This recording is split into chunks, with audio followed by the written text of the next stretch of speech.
On continue notre promenade dans la ruralité heureuse. C'est Bienvenue à la ferme qui s'ouvre à nous maintenant.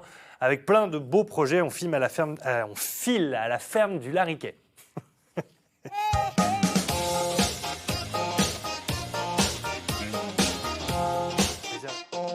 J'allais dire la ferme du Tariquet. Mais non, c'est la ferme du Lariquet, évidemment. On est dans l'Oise ce matin, pas très loin de Grandvilliers. Formerie Grandvilliers. Formerie Grandvilliers. Bonjour Odile. Bonjour. Merci d'être là avec nous ce matin. Vous êtes accompagnée de Marie-Agnès Tourneur. Bonjour Marie-Agnès. Bonjour. Merci d'être là aussi. Coup de cœur pour Bienvenue à la ferme, évidemment. On continue de parler de cette initiative dans cette émission avec, comme ça, ces métiers liés au monde de l'agriculture qui se développent sur la transmission et la passation de passion. Tout à fait. Alors, j'ai jamais invité encore de ferme vraiment pédagogique. Et chez Marie-Agnès et Jean-Luc et Joseph, maintenant, en fait, moi, ce que j'aime, c'est cette sérénité, cette transmission, ce partage. Et en plus, c'est dans la Picardie verte. Donc, on est près de la Normandie et c'est un endroit, leur ferme est isolée. Et du coup, c'est beau et c'est plein de sérénité, en fait.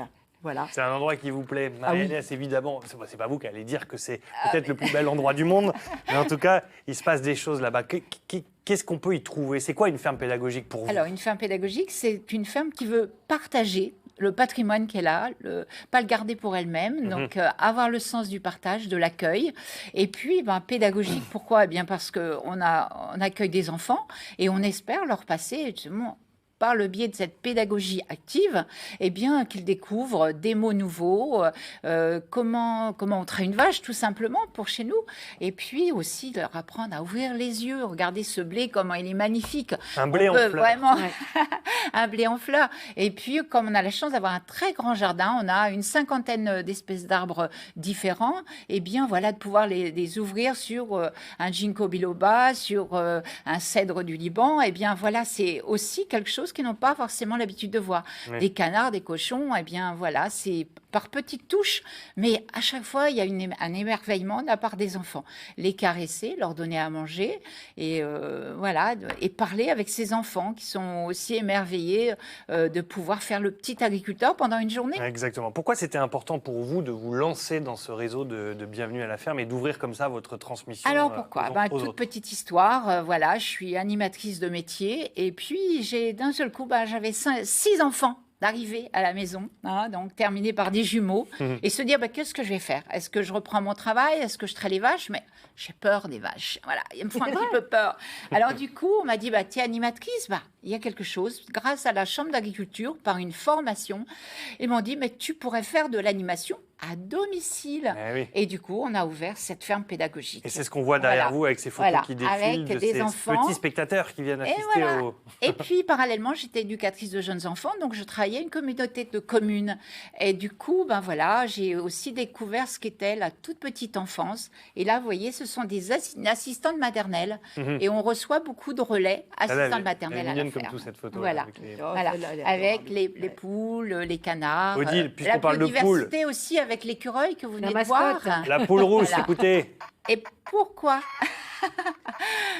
Tout le monde connaît l'histoire de la poule rousse. Vous la racontez cette histoire. Voilà, la petite histoire de la poule rousse, parce qu'elle va de la graine de blé jusqu'à la réalisation du pain. Alors, avec les enfants, c'est très parlant. Donc, du coup, je m'en sers avec le blé que je mets en différents stades. Et comme ça, je peux expliquer aux enfants comment pousse la merveilleuse histoire du blé.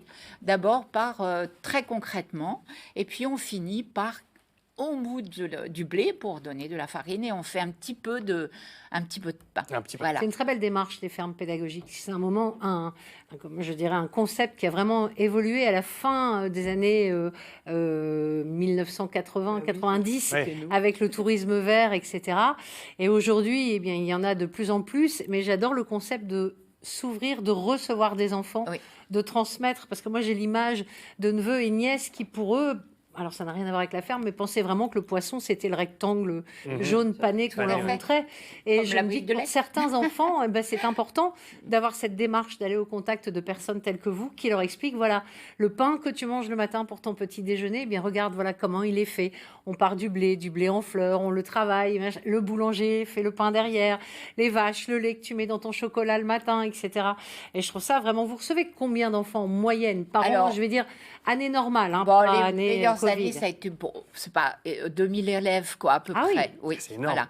Surtout que vous faites ça depuis une vingtaine d'années. Et ben voilà, on fête notre anniversaire des oui. 20 ans, donc c'est formidable que vous m'ayez invité là, comme ça, parce que c'est vrai. Alors, est-ce qu'on va encore continuer après 20 ans, puisque mon mari va bientôt être à la retraite, mais Ouais, je pense que... voilà. Vu votre dynamisme, ça m'étonnerait que vous arrêtiez. Vous voir comme on ça, est passionnés.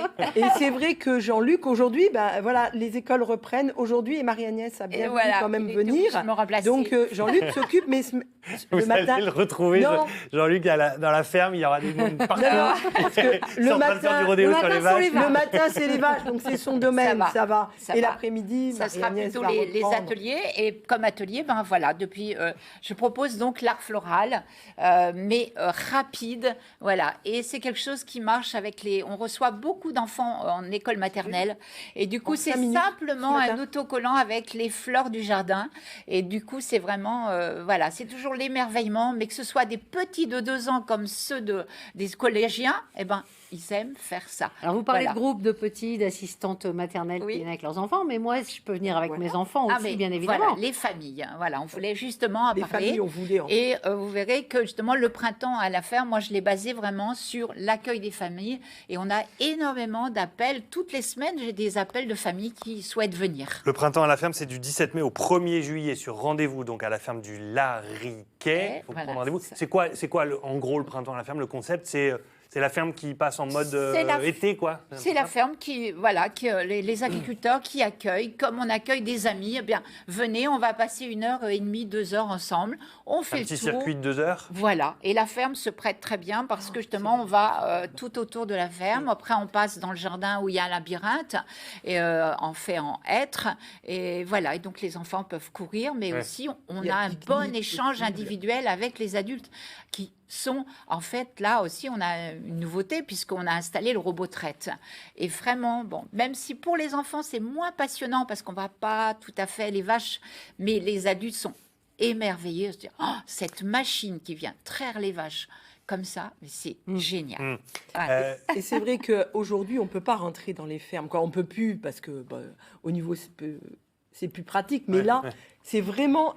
Tout a été fait pour C'est fait qu'on pour. montre la réalité. Parce que ce mot-là, je sais que Marie-Agnès, elle y tient. La réalité de notre métier. Parce que, voilà, pour casser un peu tout ce qu'on peut dire et tout, là, au moins, vous êtes en face d'agriculteurs et c'est eux qui vous répondent et c'est eux qui vous ouvrent. Combien de leur temps dure technique. l'immersion dans votre univers? Eh bien, moi, je veux dire, à partir bon, pour les écoles, ça dure 4 heures. 2 heures le matin et pique-nique et on reprend 2 heures d'animation. Hein. Pour les familles, eh bien, des fois, ça va être 1h15 parce que des gens pas trop... Il n'y a pas de posent questions, beaucoup il n'y a pas questions. d'échange. Ou ouais. parfois, on se sent tellement bien, mais qu'on finit par un verre de cidre et puis ça, il la discute. Hein. Voilà. Donc, c'est vraiment, on reçoit comme des amis, quoi. On souhaite vraiment que les gens, déjà, c'est souvent une seule famille à la fois. Donc, on se consacre complètement à eux. Hein. Est-ce que vous découvrez encore des choses, vous, Odile, qui avez l'habitude comme ça de parcourir les bienvenus à la ferme, de découvrir dans ces fermes pédagogiques des petits trucs comme ça en plus qui font partie du charme de ces visites ouvertes aux familles et aux enfants, le fait de pouvoir traire les vaches, le fait de pouvoir... Oui, alors ça, c'est des choses, je dirais, classiques. Mhm. Mais c'est vrai que le côté art floral, Oui. chez Marie-Agnès, c'est vraiment fort. Hein, parce qu'elle fait vraiment des ateliers art floral des fois. Ah oui. Mais c'est vrai que ça, c'est un truc que personne ne fait ailleurs. Et puis après, l'accueil, on évolue dans l'accueil. On a des enfants, puis après des adultes, des familles. L'intergénération, ça, c'est vraiment quelque chose de très nouveau aussi. Et c'est très important parce que les enfants, quand ils viennent à l'école, c'est l'école qui les amène. Mais là, il y a la volonté de transmission, mais dans une famille. Et l'intergénérationnel, ça, pour moi, ça a été, Moi, ça a j'ai été une vraiment question, Marie-Agnès. Quelle est la question la plus étonnante qu'on vous ait posée sur votre métier? Ça, je sais pas. Attendez. une anecdote.